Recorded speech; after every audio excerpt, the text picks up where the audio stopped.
ദൈവത്തിൻ്റെ അതിപരിശുദ്ധമായ നാമം വാഴ്ത്തപ്പെടുമാറാകട്ടെ.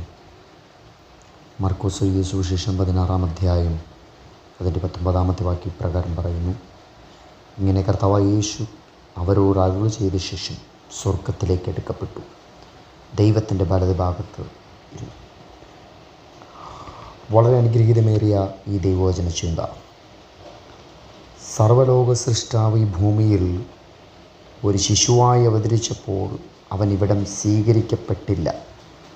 അവൻ സ്വയത്തിലേക്ക് വന്നു, എങ്കിലും സ്വന്തമായവരോ അവനെ കൈക്കൊണ്ടില്ല. യോഹന്നാൻ എഴുതിയ സുവിശേഷം 1-ാം അധ്യായം 11-ാമത്തെ വാക്യം. എന്തായിരുന്നു അവൻ്റെ അവകാശം? മൃഗങ്ങൾക്ക് മുലയൂട്ടുന്ന ഒരു കാലിത്തൊഴുത്തിൻ തൊട്ടിയിലായിരുന്നു യേശുക്രിസ്തുവിൻ്റെ ജനനം.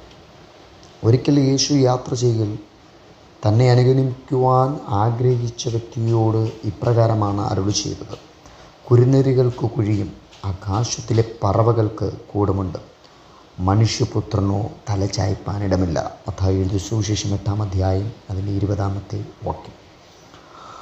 ഈ ലോകത്തിലെ തൻ്റെ പരസ്യ ശുശ്രൂഷയുടെ അവസാനം തനിക്കായി ഒരുക്കപ്പെട്ട ഒരു സ്ഥലം ക്രൂശായിരുന്നു. ഈ ലോകത്തിൽ ഭാനമൂന്നിയ ഏക നീതിമാനാണ്. മാനവകുലത്തിന് ചെയ്യുവാൻ കഴിയുന്നതിൽ നിന്നും വെച്ച് ഏറ്റവും വലിയ ക്രൂരത അവർ ചെയ്തു. അവനെ തിരസ്കരിച്ചു. സ്വർഗത്തിനും ഭൂമിക്കും മധ്യത്തിലായി രണ്ട് ദുഷ്പ്രവർത്തിക്കാരുടെ മധ്യത്തിൽ പരിഹാസ്യമായി ഒരിടം നൽകി. നോക്കി, ക്രൂശ് അത്ര വില കൊടുക്കേണ്ടി വന്നു. നോക്കൂ, ഒരിക്കൽ കൂടി സ്വർഗം അടയ്ക്കപ്പെട്ടു. പാപികളുടെ മേൽ വരേണ്ട ദൈവിക ന്യായവിധി യേശുവിന്മേലായി. കഷ്ടതയെ തൻ്റെ ശരീരത്തിൽ അനുഭവിച്ചു. എങ്കിലും യേശുക്രിസ്തു മരിച്ചു, അടക്കപ്പെട്ടു, ഉയർത്തെഴുന്നേറ്റു.